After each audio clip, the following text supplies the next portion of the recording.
네, 안녕하세요. 매일 아침 빠르게 만나는 미국 주식과 테슬라 소식 들어온 TV입니다.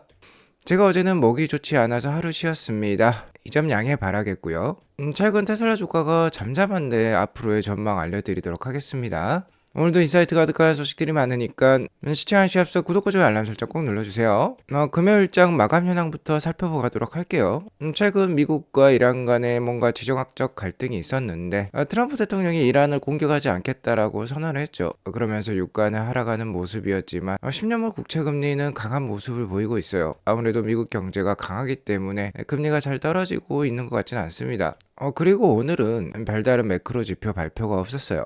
CPI와 PPI는 투자자들을 충분히 안도할 수 있는 수준에서 낮게 나왔었습니다. 이런 상황에서 역시나 중요한 점은 글로벌 주식시장 리딩 방장이라고 볼 수 있는 트럼프 대통령의 발언이라고 볼 수 있겠는데요. 역시나 올해 5월달 새로 임명될 연준 의장이 누가 될 것인지가 중요하다고 볼 수 있겠죠. 비둘기파적인 사람이 될 것이냐, 다소 매파적인 사람이 될 것이냐, 이 여부가 중요하다고 볼 수 있겠는데 굉장히 비둘기파적인 인물로 여겨졌던 케빈 헤셋 국가경제위원장이 그간 차기 연준 의장으로서 유력한 인물이었어요. 하지만 갑자기 트럼프 대통령이 케빈 헤셋이 아닐 수도 있다라고 어제 발언을 남겼습니다. 그러면서 불확실성을 하나 만들어 버렸어요. 투자자들은 불확실성을 가장 싫어하는데요. 이 케빈 헤셋보다 덜 비둘기파적인, 그러니까 다소 매파적인 인물이라고 볼 수 있는 케빈 호시 전 연준 이사가 급 연준 의장 후보로 떠올랐습니다. 자, 그리고 이에 더불어서 이란과의 문제가 어느 정도 잦아드는 분위기가 생성되자 갑자기 이제 그린란드를 걸고 넘어지고 있죠. 그린란드는 현재 덴마크령이라고 볼 수 있는데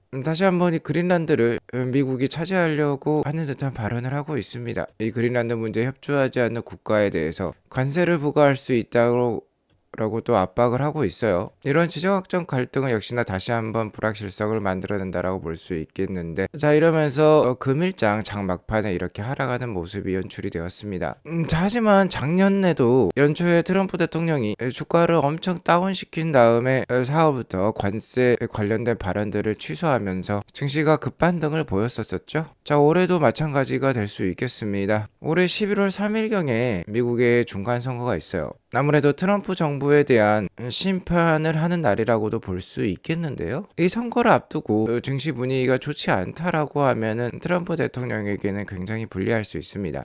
상원과 하원에서 아직 트럼프 대통령의 공화당은 다수당을 유지를 하고 있는데 어떻게든 이를 유지하기 위해서 최선을 다할 거예요. 증시 역시 부양시킬 수도 있고 암호화폐도 부양시키려는 노력이 있을 수 있습니다. 그렇기 때문에 중간 선거쯤으로 갈수록 자산시장은 강할 가능성이 높아요. 거기에 더불어서 현재 인플레이션도 굉장히 안정적인 수준을 보여주고 있기 때문에 5월달 연준 의장이 바뀐다라고 하면 훨씬 더 비둘기파적인 금리 정책을 보일 수도 있습니다. 그러기 위해서는 유가 역시 어느 정도 안정적인 선에서 유지할 필요가 있는데 최근에 베네수엘라 마두로 대통령마저 체포를 하면서 베네수엘라를 추가적인 유전으로 개발할 수 있는 명분까지 생겼어요. 기름의 공급이 많다라고 하면은 아무래도 가격이 계속해서 안정적인 모습을 보일 수 있고 유가의 안정은 인플레이션의 안정을 뜻하기도 합니다. 아무튼 그래서 올해 미국 증시 그렇게 나쁠 것 같지는 않아요. 다만 연초 주가 움직임이 역시나 중요하다라고 볼 수 있겠는데 S&P 500이 최근 한 달간 2%대 정도 올랐습니다. 나스닥은 이것보다는 약해요. 1.75% 상승하는데 그쳤는데요. 최근 한 달간 가장 많이 오른 것은 러셀 2000, 즉 중소형주였어요. 5.8%나 상승을 보여주면서 계속해서 신고가를 갈아엎고 있습니다. 현재 좀 중소형 중에 관심이 좀 필요한 때라고 볼 수 있겠고, 이는 올해 금리 인하가 어느 정도 진행될 수 있다라는 기대감이 반영이 되고 있어요. 금리에 가장 민감하게 반응하는 게 성장주 위주로 이루어진 이 러셀 2000이라고 볼 수 있겠는데요. 올해는 중소형주에도 좀 관심이 필요하다라고도 볼 수 있겠네요.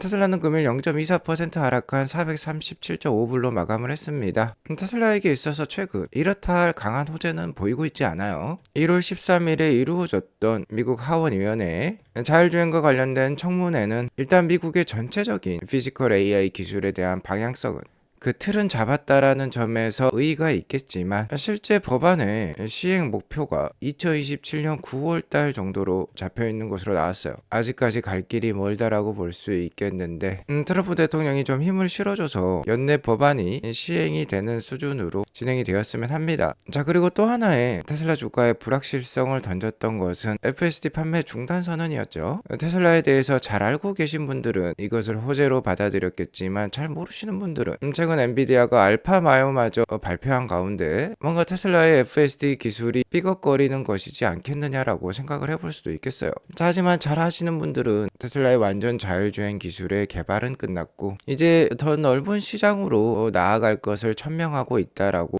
생각을 해볼 수 있을 것 같습니다. 아무튼 제가 최근 방송에서 1월 22일경부터 뭔가 테슬라에게 있어서 좋은 소식이 나올 것 같다. 아무래도 중국에서부터 나올 것 같다 라고 말씀을 드렸는데요. 다음 주 목요일부터가 되겠죠. 그리고 이번 달 말 1월 28일에는 테슬라 실적 발표가 있는데요. 1월 28일 장이 마감하고 한국 시간 1월 29일 새벽 한 5시경이 되겠죠. 아무튼 1월달 말로 갈수록 테슬라 주가의 다이나믹한 모습이 다시 살아날 것 같습니다. 일단 1월 말로 갈수록 테슬라 주가가 좀 더 긍정적이지 않을까라고 저는 좀 생각을 하고 있어요. 만약 정말 1월 22일에 중국에서 좋은 소식이 나온다라고 하면 다음 주말부터 주가가 강할 수가 있겠죠. 솔직히 1월 28일에 실제 숫자로 발표되는 실적에서는 크게 기대할 부분은 없습니다. EPS 전망 역시 0.45불로서 전분기였던 0.55불보다도 거의 내려가는 모습이에요. 최근 4개 분기 역시 테슬라는 계속해서 EPS 미스를 기록하면서 좋지 않은 모습을 보여왔습니다. 자, 그러니까 숫자에서 기댈 것은 크게 없어요. 물론 매출은 계속 증가하는 모습이었지만 이번 4분기 인도량이 낮게 나온 것만큼 큰 매출액 상승은 기대하기가 어렵습니다. 자, 그러면 중요한 점이 어닝콜이 되겠는데 2월 14일부터 FSD 판매를 중단을 하고 구독 경제로 전환한다라고 일론 머스크가 발표를 했죠.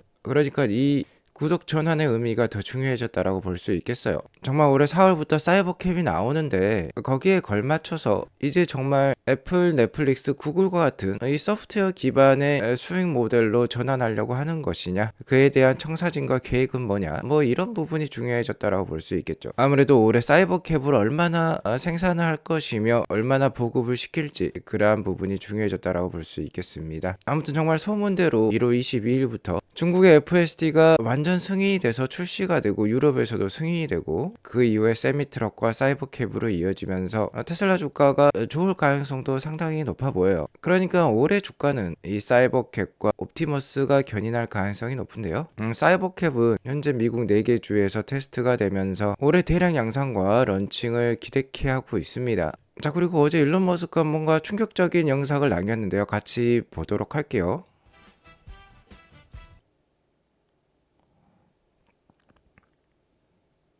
네, 다시 한번 보면 같이 춤을 추는 영상입니다. 옵티머스와 함께 춤을 추는 영상이었는데요. AI 영상이었어요. 실제 영상은 아닙니다. 자, 하지만 여기 보이는 이 옵티머스가 같이 춤을 췄던 옵티머스 3세대 버전으로 여겨지고 있는 상황이고요. 실제 옵티머스도 이미 춤을 잘 추는 모습을 여러 번 보여주었었죠. 아무튼 이 옵티머스가 곧 있으면 공개가 됩니다. 일단 테슬라 얘기로는 올해 2월에서 3월 사이에 공개할 예정에 있는데요. 목표 판매 가격이 2만 불에서 3만 불대 수준이죠. 우리나라 돈 4천만 원을 넘기지 않을 가능성이 높아 보입니다. 그리고 최근 현대기아차에서도 로봇을 선보였었죠. 라스베가스 CES 쇼에서 보스턴 다이나믹스가 개발한 이 아트라스를 선보였었는데 JP모건에 따르면 이 아트라스가 대당 2억 원을 육박할 것이라고 합니다. 그리고 양산 단계는 2030년부터나 될 것 같다라고 얘기가 나오고 있어요. 시기도 테슬라보다 늦고 가격도 너무 비쌉니다. 테슬라 대비 5배나 높아요. 아직 이 보스턴 다이나믹스의 기업 가치는 490억 불로서 높게 평가받고는 있지만 이 정도 계획이라면 테슬라에게 비해서는 너무나 뒤처진 것 같습니다.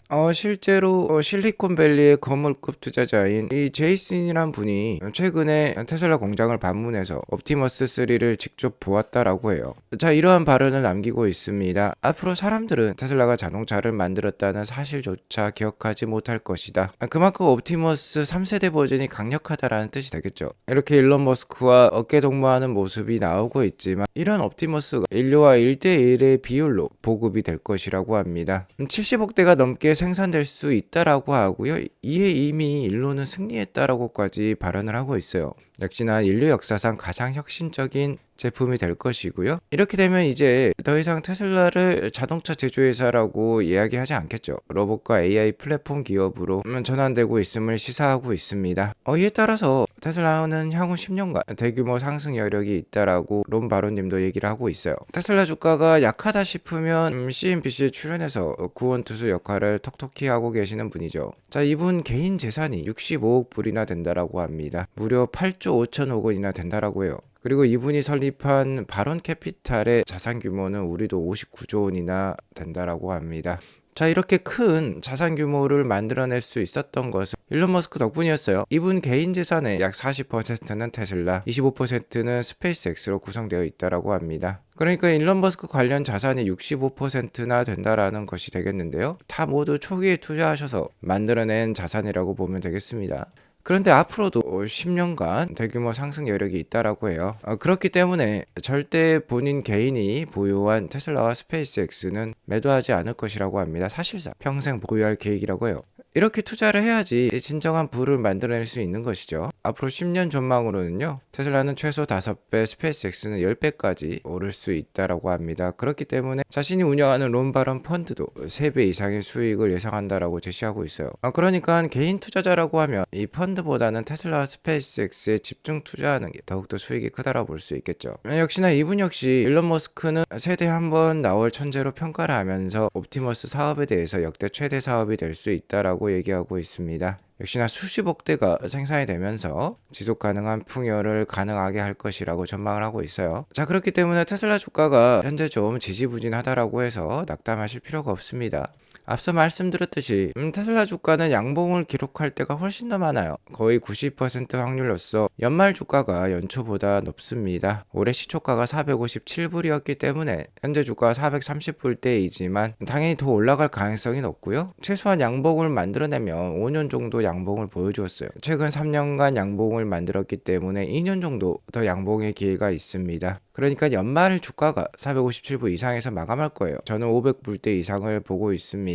자, 그리고 테슬라 주가의 강한 상승은 일단 한 6월 달부터 시작될 가능성이 높아 보여요. 일론 머스크가 올해 하반기부터는 이 숫자로 나오는 테슬라의 실적도, 그러니까 재무적인 성과도 좋을 것이다라고 예견을 하고 있는데요. 충분히 그러할 가능성이 높습니다. 물론 올해 4분기는 작년 4분기죠. 인도량이 약했기 때문에 약할 수 있을 것 같지만 테슬라가 올해 2월부터 FSD 판매를 중단하고 구독으로 전환했다라는 것은요, 또 하나의 의미가 있어요. 그것은 바로 이제 이연 매출을 많이 남길 필요가 없다라는 대면이 되겠습니다. 그동안 FSD를 판매를 해오면서 이연 매출을 굉장히 많이 만들어냈었어요. 아직까지 슈퍼바이즈드 FSD고 우리나라 같은 경우는 제대로 된 FSD 기술을 선보이지 못했었죠. 그럼에도 불구하고 900만 원 이상의 판매를 해왔습니다. 아직 완성된 기술이 아니기 때문에 이를 부채로 인식하고 매출로 인식을 하지 않았었어요. 그 매출 잔액이 바로 3.8빌리언이나 되었었습니다. 물론 그때그때 이렇게 빨간색 부분과 같이 인식을 하는 부분이 있었지만 그렇게 크지 않았기 때문에 현재 잔액이 3.8빌리언, 우리 돈 5조 원이 넘는 큰 돈이 남아 있어요. 근데 더 이상 판매를 하지 않고 FSD를 100%로 구독제로 전환을 하게 되면 이연 매출을 인식할 필요가 없게 됩니다. 이 3.8빌리언 중에 한 절반 정도가 FSD 관련된 이연 매출로 여겨지는데요. 이렇게 되면 이 이연 매출이 빠르면 올해 1분기, 늦어도 올해 2분기부터 매출과 수익으로 인식이 될 수 있습니다. 그리고 이연 매출은 FSD와 관련된 매출이기 때문에 대부분 수익으로 연결될 수 있어요. 1.9빌리언이면 최근 2개 분기 정도의 순이익 규모입니다. 테슬라가 3분기 때도 1.5빌리언 가까운 순이익을 만들어냈었는데 1.9빌리언이면 굉장히 큰 수준이죠. 그러니까 이런 것들과 사이버캡의 올해 4월 출시 등을 감안을 해보면 올해 하반기부터는 분명히 EPS가 이렇게 상승세로 돌아갈 가능성이 높아요. 그러니까 연초 테슬라 주가가 약할 때 잘 모아가시면요, 충분히 올해 좋은 수익률을 만들어내실 수 있을 겁니다. 계속해서 아트란TV가 도움을 드리도록 하겠습니다. 오늘 이것으로 방송을 마치겠고요. 오늘 방송이 도움이 되었으면 구독과 좋아요 알람 설정 꼭 눌러주시기 바라겠습니다. 행복한 하루 보내시기 바라겠습니다. 감사합니다.